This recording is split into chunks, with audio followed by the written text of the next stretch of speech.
आज हम 8वीं कक्षा का विषय गणित का अध्याय 11 सीधा और प्रतिलोम पढ़ने जा रहे हैं। देखिए, सीधा और प्रतिलोम से तात्पर्य है, जैसा कि हम मान लीजिए एक पेन आ रहा है 5 रुपये का। देखिए प्रश्न में लिखा हुआ है, मान लीजिए तो 2 पेन कितने के होंगे? जाहिर सी बात है 10 रुपये की। इसी प्रकार हम 4 और 12 की कीमत निकाल सकते हैं। ये देखिए पेन की संख्या दी हुई है हमें। अगर एक पेन है 5 रुपये का, 2 है 10 का, 3 15 का, 4 20 का।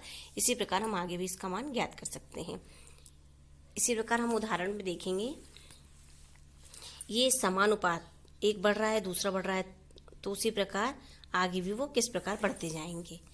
जैसा कि ये प्रश्न रिबन दी है, 1 मीटर जो है वो 36 रुपये की है, तो 5 मीटर, हमें x नहीं पता, हमें ये नहीं पता कितने की, और 5 60 की, तो हमें x1 ज्ञात करना है। तो ये हम ज्ञात कर सकते हैं। किस प्रकार ज्ञात कर सकते हैं? देखिए, इसके बटे में ये लिखेंगे, इसके बटे में ये लिखेंगे, जैसा कि x1 upon x/2 is equal to x2 upon y2 लिखा हुआ है। ऐसा लिखने के बाद हम क्या करेंगे, जो हमें राशि ज्ञात नहीं है उसको वही रहने देंगे, बाकी सबको हम इजिकल टू के दूसरे तरफ ले जाएंगे। इस प्रकार से हम इसका मान ज्ञात कर सकते हैं। देखिए, जो प्रश्न हमने देखा था उसका हल इस प्रकार है। 5/60 लिखा हमने, बराबर 9/y3। फिर y3 को, और इसमें क्या होगा, क्रॉस मल्टीप्लाई हो जाएगा। 5y3 और 9 और 60 का मल्टीप्लाई करेंगे, फिर 5 बटे में आ जाएगा, और 60 और 9 का गुणा करके हम 5 से भाग दे देंगे तो 108 आएगा। इस प्रकार से हमने y3 का मान ज्ञात कर लिया। इसी प्रकार हम आगे x1 का मान भी ज्ञात कर लेंगे। ये देखिए, आगे हम प्रश्न देखते हैं। 75 कदमों में 50 मीटर की दूरी तय होती है, और 375 कदमों के लिए हम कितनी दूरी तय करेंगे? तो हम इसे भी इस प्रकार से बटे में लिखेंगे, 75/50।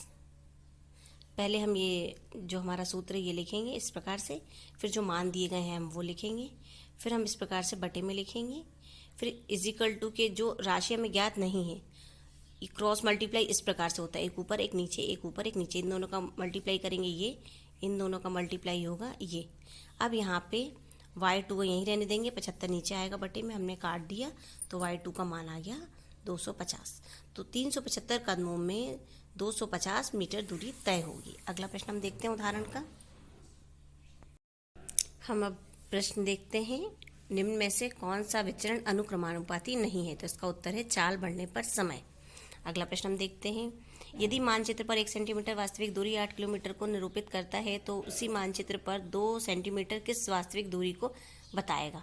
1 सेंटीमीटर 8, तो 2 होगा 16।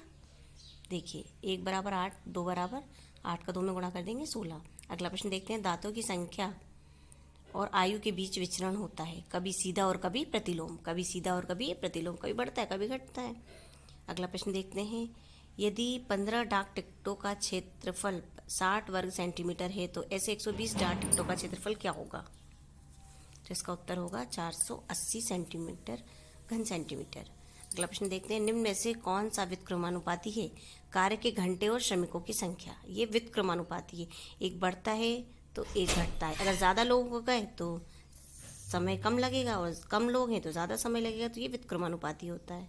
हम देखते हैं, धातु के एक 3 मीटर लंबे पाइप पर 7.3 किलोग्राम है, उसी प्रकार के 7.8 मीटर लंबे पाइप का भार क्या होगा? तो हमने पाइप की लंबाई मीटर में लिखी और पाइप का भार किलोग्राम में लिखा। तो जब 3 था तो ये था, और 7.8 है तो कितना होगा ये हमने लिख दिया। फिर हम ये समानुपाती वाले सूत्र के अनुसार 3/7.3 को लिखेंगे, बराबर 7.8 बटे हमने x मान लिया। फिर इसका क्रॉस मल्टीप्लाई कर देंगे तो 3x हो जाएगा, और इन दोनों का गुणा कर देंगे ये। अब हम 3 को इजिकल टू के इधर बटे में ले आएंगे, काट देंगे, तो हमारा उत्तर आएगा, ये देखिए दोनों का गुणा किया हमने, x बराबर आ गया 18.98 किलोग्राम। 7.8 मीटर लंबे पाइप का भार 18.98 किलोग्राम होगा। अगला प्रश्न हम देखते हैं, एक 3 मीटर लंबी खिड़की को परछाई 4 मीटर लंबी है। प्रश्न हम देखते हैं, तो हमने इसमें लंबी लकड़ी की लंबाई मीटर में और वस्तु की परछाई मीटर में। देखिए, जब 3 थी तो कितनी मीटर थी? 4 मीटर। तो कितनी होगी जब 24 उसकी परछाई होगी? तो हमने इस प्रकार से लिख लिया, समानुपात में हम सूत्र 3/4 बराबर x/24 लिखेंगे। फिर क्रॉस मल्टीप्लाई करेंगे तो 4 का x में करेंगे 4x, 3 का 24 में करेंगे, ये कर दिया। फिर ये 4 को हम बटे में ले जाएंगे। हमने 4 से 24 को काट दिया, 6 आया, 4 छक्के 24 और 6 का 3 में गुणा कर देंगे तो x बराबर 24 आएगा, x बराबर 24 मीटर। अगला प्रश्न हम देखते हैं। कुसुम को अपने घर से नानी के गांव तक गाड़ी चलानी है। वह नशे में इन दोनों गांव के बीच की दूरी 3.5 सेंटीमीटर मापती है। गांव के बीच की वास्तविक दूरी क्या है यदि मानचित्र का पैमाना 1 सेंटीमीटर बराबर 10 किलोमीटर है। तो देखिए, हमने पैमाना सेंटीमीटर में माना कि 1 है तो 10 किलोमीटर, ये 10 किलोमीटर हो गया। और 3.5 बराबर x। 1 सेंटीमीटर अर्थात 1 मीटर में कितने सेंटीमीटर होते हैं? 100। तो हमने इस 100 का 1 किलोमीटर में गुणा किया तो कितने 3 और 2 5 जीरो हो जाएंगे। और 10 की बात कर रहे हैं तो 10 का भी गुणा होगा तो ये हो जाएंगे 6 जीरो आएंगे। अगला प्रश्न हम देखते हैं। ये प्रश्न है हमारा। इसमें हमें प्रश्न में दिया है कि 1 सेंटीमीटर बराबर 10 किलोमीटर पैमाना है मानचित्र पे, और 10 सेंटीमीटर की बात की जा रही है। तो 1 सेंटीमीटर में 1 मीटर में 100 सेंटीमीटर होते हैं, मीटर की बात की जा रही है। और 1 किलोमीटर में 1000 मीटर होते हैं और 10 की बात हो रही है। तो इन सबका हम गुणा कर देंगे तो यहाँ पे आ जाएगा 10 लाख। 1 सेंटीमीटर बराबर 10 लाख मीटर, ये हमारा पैमाना हो गया। और हमें 3.5 मापना है तो कितना होगा? तो इसके लिए हम समानुपाती के सूत्र से 1 बटे ये लिखेंगे, 3.5 बटे x लिखेंगे, क्रॉस मल्टीप्लाई करेंगे, 1 का x में गुणा होगा, x बराबर इन दोनों का गुणा होगा।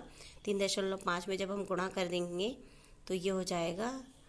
उसके बाद हम क्योंकि 1 मीटर अर्थात 100 सेंटीमीटर और 1 किलोमीटर अर्थात 1000 मीटर, तो हम इसका गुणा कर देंगे, भाग दे देंगे।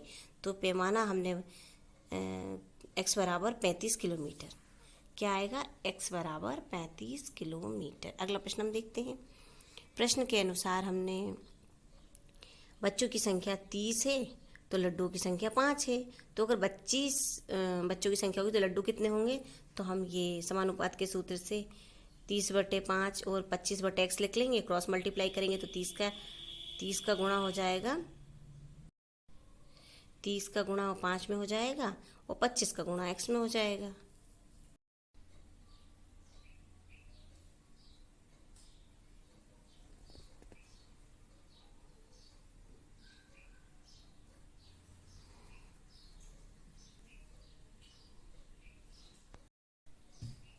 हर्षित, क्या फायर के साथ क्या जल्दी पानी चला जाएगा।